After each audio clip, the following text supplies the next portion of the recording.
নমস্কার, শুরু করলাম আজকের চতুর্থ স্তম্ভ। আমি সুচন্দ্রিমা। হীরক রাজা বুদ্ধিমান, করো সবে তার জয়গান। অনাহারে নাহি খেদ, বেশি খেলে বারে মেদ। ভরপেট নাও খাই, রাজকর দেওয়া চাই। লেখাপড়া করে যেই, অনাহারে মরে সেই। জানার কোনো শেষ নাই, জানার চেষ্টা বৃথা তাই। বিদ্যা লাভে লোকসান, নাই অর্থ নাই মান। হীরক রাজা বুদ্ধিমান, করো সবে তার জয়গান। মগজ ধোলাই যন্ত্র মনে আছে সব্বার? আজ আমাদের দেশ জুড়ে সেই জয়গান চলছে সর্বত্র। কে করছে জয়গান? কেন? রাজা নিজেই। তিনি ঢেরা পেটানোর লোকজন জোগাড় করেছেন, ভাড়ায় এনেছেন, রাজকোষ থেকে বিজ্ঞাপন বাবদ পয়সা দেওয়া হচ্ছে। সেই পয়সায় পুষ্ট সংবাদ মাধ্যম জয়গান করেই চলেছে, নন স্টপ জয়গান, 24x7। গত কয়েক বছরে বিজেপি 25,000 কোটি টাকার বিজ্ঞাপন করেছে। আর করবে নাই বা কেন? লাগে টাকা, দেবে তো গৌরী সেনেরা, না দিলে দরজায় ইডি করা নাড়বে। কিন্তু সেটাই তো শেষ নয়, সরকারও লাগাতার খরচ করেই চলেছে।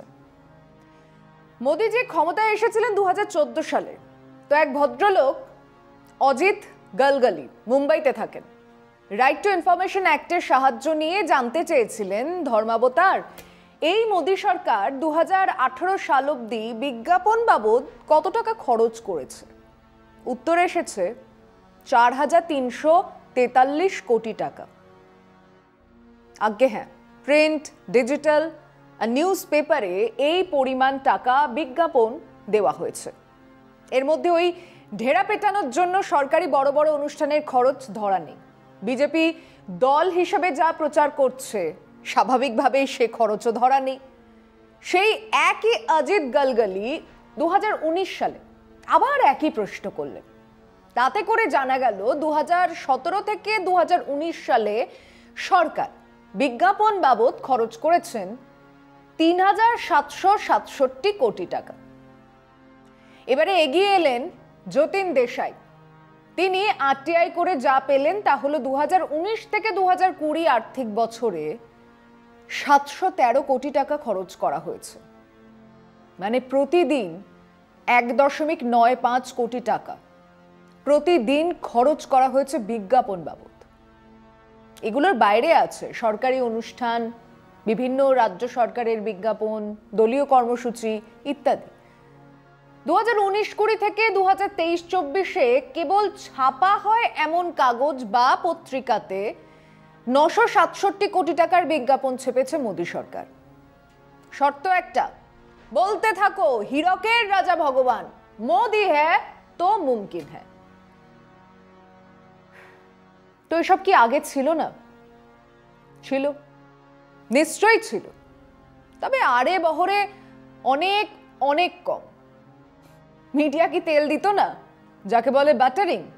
দিত, কিন্তু এমন নির্লজ্জভাবে সরকারের প্রচারে, এক এবং একমাত্র নরেন্দ্র মোদির প্রচারে এই রকম নগ্নভাবে মিডিয়াকে নেমে পড়তে দেখা যায়নি। রিপাবলিক নামে এক বাজনদার তো সব রেকর্ড ম্লান করে দিয়েছে। সন্ধে হলেই আসুরিক গর্জনে ভরিয়ে দিচ্ছে আকাশ বাতাস। এইরকম কিছু টেলিভিশন চ্যানেল আজও সরকারকে নয়, আজও রাহুল গান্ধী, মনমোহন সিংকে, শুধু তাদেরকেই নয়, জবাব দো রাহুল গান্ধী প্রতিদিন।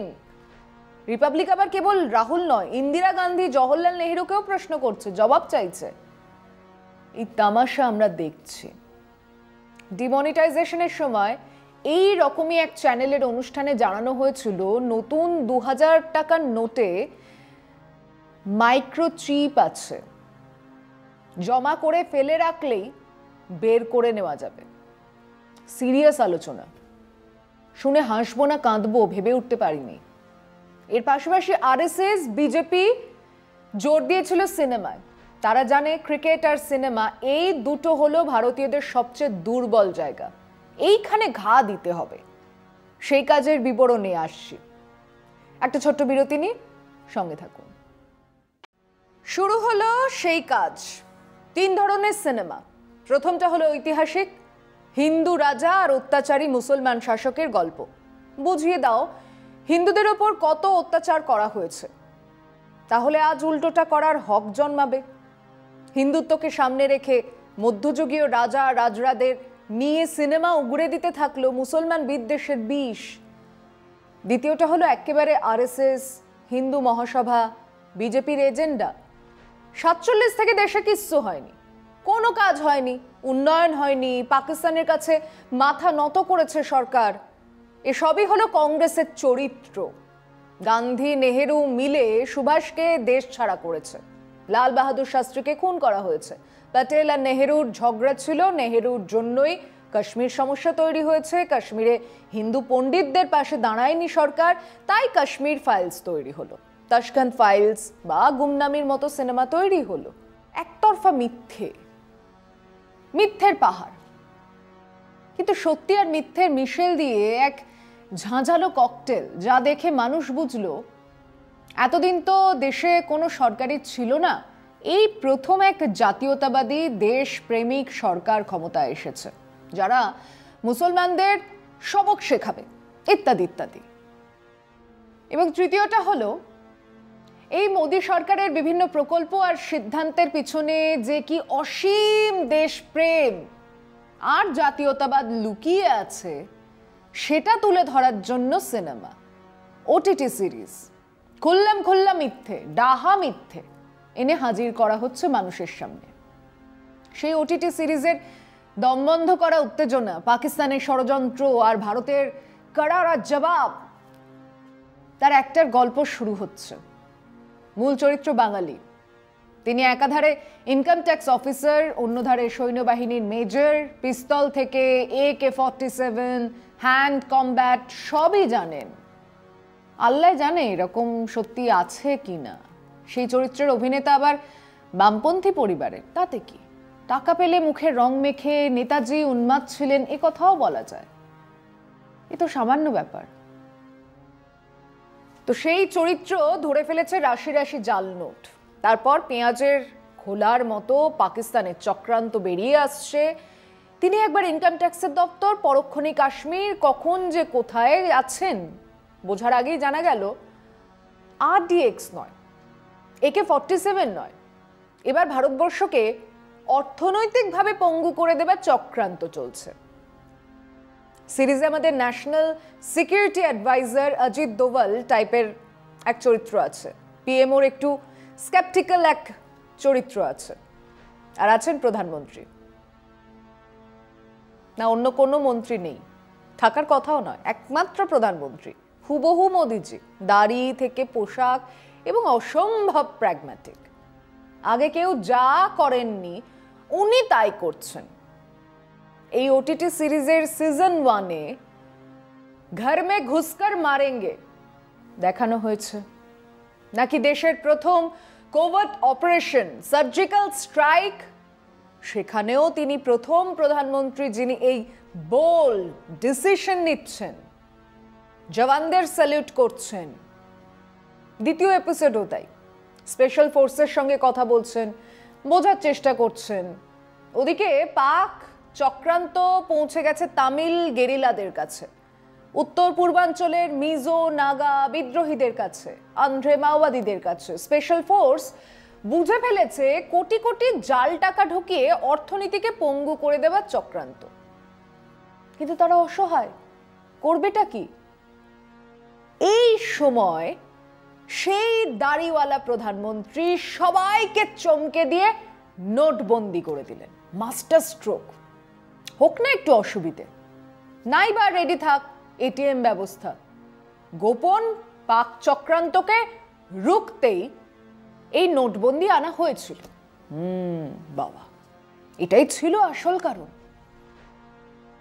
ওটিটি শেষ হলে এটাই মেসেজ, এটাই বক্তব্য। এটা দেখার পরে লোকে বলবে, ও তাই, ওটা ছিল পাক চক্রান্ত রুখতে এক মাস্টার স্ট্রোক। আর বিরোধীরা এরকম প্রাজ্ঞ প্রধানমন্ত্রীকে কি না বলেছে। আসলে সেই 8ই নভেম্বর 2016 রাতে মোদিজি নোটবন্দির ঘোষণা করেছিলেন এক অশিক্ষিত অর্বাচীন সিদ্ধান্ত।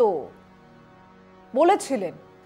এর ফলে কালো টাকা হু হু করে বেরিয়ে আসবে ভেবেও ছিলেন। তারপর অবশ্য নতুন নতুন কারণ বলা শুরু করলো। বলা হলো উগ্রপন্থাকে আটকাতে এই নোটবন্দি, তাদের হাতে জাল ভারতীয় টাকা দিয়ে ছড়িয়ে দেবার চক্রান্ত হচ্ছে, এই নোটবন্দি তাকে রুখতে। কিছুদিন পরে বলা হলো নোটবন্দির ফলে ডিজিটাল মানি সার্কুলেশন বাড়বে, বাজারে ক্যাশ কমবে। কিছুদিন পরে বোঝা গেল কালো টাকার সবটাই ফেরত চলে এসেছে। 99.7% টাকা ফেরত এসেছে। জাল নোট বছর খানিকের মধ্যেই যে জায়গায় ছিল সেই জায়গায় চলে গেল। আজও বাজারে ক্যাশ লেনদেন চলছে, একইভাবে চলছে। এবং প্রধানমন্ত্রী চুপ। সাংবাদিক তো ছেড়েই দিন, সাংবাদিকের মুখোমুখি হবার ইচ্ছে বা সাহস তার নেই। তাহলে সিনেমা হোক, ওটিটি সিরিজ হোক, সেখান থেকেই মানুষ জানুক 8ই নভেম্বর আমাদের মোদিজি আসলে এক মাস্টার স্ট্রোক দিয়েছিলেন। আমরা নাদান, অর্থনীতিবিদরা শিশু। তারপর থেকে লাগাতার নামতে থাকা জিডিপি, পার ক্যাপিটা ইনকামও আসলে ওই মাস্টার স্ট্রোকেরই অঙ্গ। ফিরছি আলোচনা বিরতির পর, সঙ্গে থাকুন। সাধারণ মানুষের বই গেছে অর্থনীতিবিদদের কচকচানি শুনতে। দিনান্তের পরিশ্রমের পরে পর্দায় সিনেমা বা টেলিভিশনে ওটিটি চ্যানেল খুলবেন, দেখবেন দেশে এক মহামানবের জন্ম হয়েছে। তিনি যা করছেন সব ঠিক, যা করছেন সবই দেশের জন্য, যা করছেন সবটাই মাস্টার স্ট্রোক। জয়ধ্বনি দেবেন, গুমনামি বাবা দেখে শিহরিত হবেন, দাঁড়িয়ে পড়বেন, বুঝে ফেলবেন জওহরলাল আর গান্ধী মিলে নেতাজিকে দেশে ঢুকতে দেয়নি। তিনি ঢুকে পড়লেও ওনাদের ভয়েই লুকিয়েছিলেন। কাশ্মীর ফাইলস দেখে রাগে গা কিরকির করবে, আহারে হিন্দুদের ওপর কি অত্যাচার, হিন্দু খতরে মে হ্যায়। তাসকান ফাইল দেখে বুঝে ফেলবেন ইন্দিরাকে আনার জন্য লাল বাহাদুর শাস্ত্রীকে খুন করা হয়েছিল। কেরালা স্টোরি দেখে বুঝবেন কমিউনিস্ট শাসিত রাজ্যের প্রথম কাজ হলো মহিলা পাচার। সাভারকার দেখে বুঝতে পারবেন দেশের স্বাধীনতা সংগ্রামে একজনই বীর ছিলেন, উনি ক্ষুদিরাম থেকে ভগৎ সিং সবাইকে প্রেরণা জুগিয়েছেন। এমনকি নেতাজিও পরামর্শ পেয়েছেন এই মুচলেকা বীর সাভারকারের কাছ থেকে। গোদ্রা নামে একটা সিনেমা বেরিয়েছে, কেন শয় শয় নিরপরাধ সংখ্যালঘু মানুষজন খুন হয়েছিল তার কৈফিয়ত। তারাই যে আসলে এই দাঙ্গা শুরু করেছিল, সামলাতে না পেরেই জান খুইয়েছে, সেটা বোঝানো আছে ঝুড়ি ঝুড়ি মিথ্যে তথ্য দিয়ে। সিনেমা তৈরি হয়ে গেছে জেএনইউ নিয়ে, সেখানে বামেরা যে নেহাতি টুকরে টুকরে গ্যাংয়ের সদস্যতা বোঝানো হয়েছে, বামপন্থা যে এক জঘন্য ব্যাপার তার বর্ণনা আছে। এবং পীযূষ মিশ্রার মতো এক বামপন্থীর মুখেই বলানো হয়েছে वो सब मैं नहीं मानता। ওই যে বামপন্থা আদর্শ মার্কস লেনিন मैं नहीं मानता। একই লাইনে বেরিয়েছে উরি, গদর, আর্টিকেল 370, मैं अटल हूँ, Sabarmati report, the vaccine war, রাজাকার, বস্তার, গুমনামি, ক্যালকাটা কিলিংস। আমার খালি ভয় হয় এসব দেখতে দেখতে কবে হয়তো আমার সহনাগরিক চিৎকার করে একটা হাত তুলে বলেই ফেলবেন হেল হিটলার। আজ এ পর্যন্তই, শুভরাত্রি।